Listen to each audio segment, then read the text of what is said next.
Hi, welcome to episode 4, Dream Consciousness Circuit. We're going to plug into a truer reality. Now, in our last episode, I was reflecting upon the people in my dream not wanting me to go into their house because of COVID. Now, COVID had infiltrated my dreams. Here's Dr. Barbara's researched observation of how that virus got there.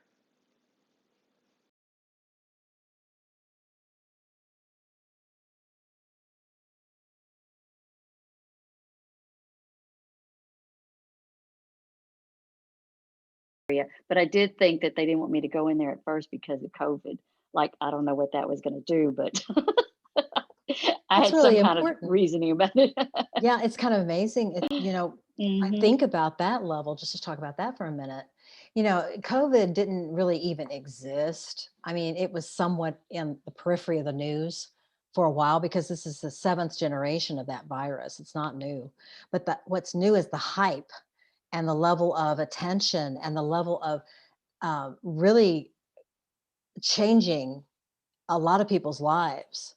Definitely the first world, what's called the first world, the people who are connected with the internet are the ones affected mostly because that's where the information's coming from.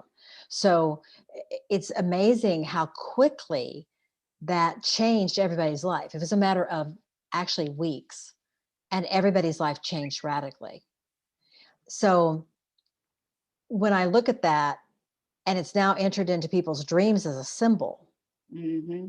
So, what is that? And what that is to me is validation or verification, perhaps, that there is a universal language to mind. Because now more than ever, we're starting to see the beginning of there being elements in a dream that are across the board, that are new. Like we've always dreamed about men and women, people, so those are old symbols. Those we've had those for centuries, for as long as we've been dreaming, which is long time. Now we're starting to see the advent of new things come in, just like, for instance, airplanes. You mentioned that was your former position in life, and airplanes were not in people's dreams 200, 500,000 years ago because they weren't in our lives. So the dreams take what's in our life and use those elements to tell us a story about ourselves. That's one way to simply explain what a dream is. And so when we go through life and we don't remember any dreams, we're not getting any kind of internal feedback. We're not getting nurtured by our own wisdom. Because the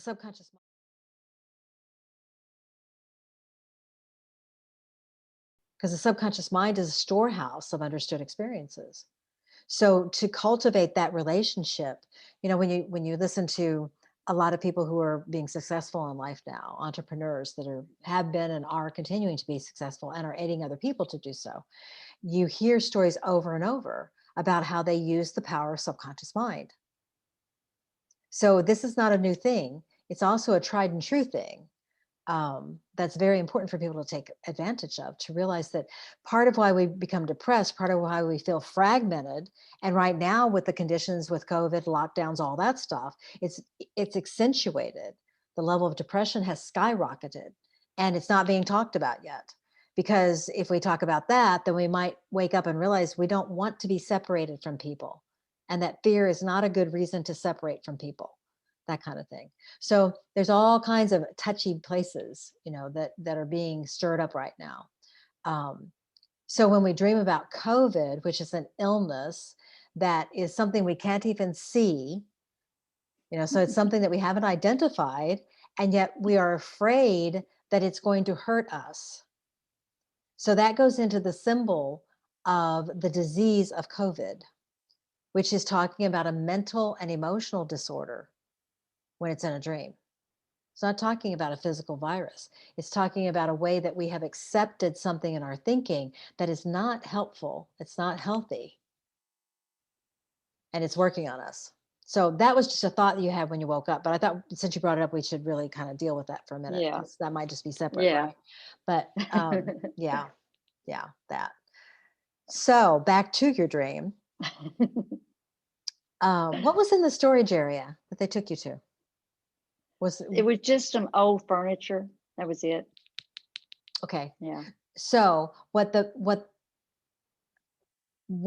part of your thinking, see that part of your thinking with a male and female and they were married, it was a creative endeavor of some sort that goes back to earlier in your life. What years were you at that neighborhood that it's similar to, that's familiar to? How old were you? Oh, I was in there all the way till I got married when I was 18. Okay. So I So was in all your there growing up from years. third grade on up. All my growing up years. Yeah. So, and you were linking this to the self-awareness too, that we were talking about with the mirror of resonance hmm session that we went through. And, hmm what it would make, if it was my dream, I would begin to think about probably the impact that getting married had on me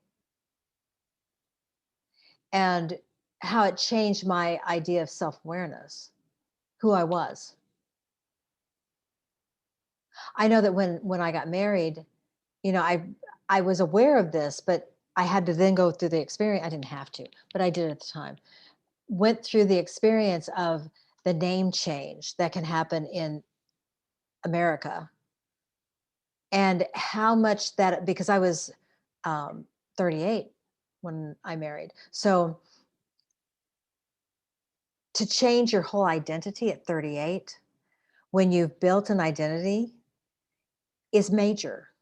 It's hmm major in terms of your sense of self, your who you are, what you're doing, all those kinds of things. So that would be my experience of what it was like to become married and fall into following customs and endeavoring to be purposeful with that, knowing why I was doing what I was doing. So part of my thinking was to keep my middle name because by then I'd written books, I'd done a lot of different things under my first and maiden name. So that was pretty important to keep that. So those are just, that's kind of an exposition, I guess, of how I would respond to it in terms of self-awareness and where I might go. I don't know if that sheds any light on your thinking or not, but Um, it wasn't exactly my old neighborhood, but I would have to think that one through a little bit more because when I was, I mean, we're talking a long time ago, 18 roads, they didn't really have that much of an identity as far as names and, you know, that kind of thing. Or as far as getting married at 18, that was, woohoo, I'm out of the house, and I get to do what I want to do when I want to do it mhm. kind of attitude because, I am me and I am able to take care of myself. I don't need really. So it's kind of I guess it was kind of a way maybe to get out of the house, even though I was in love.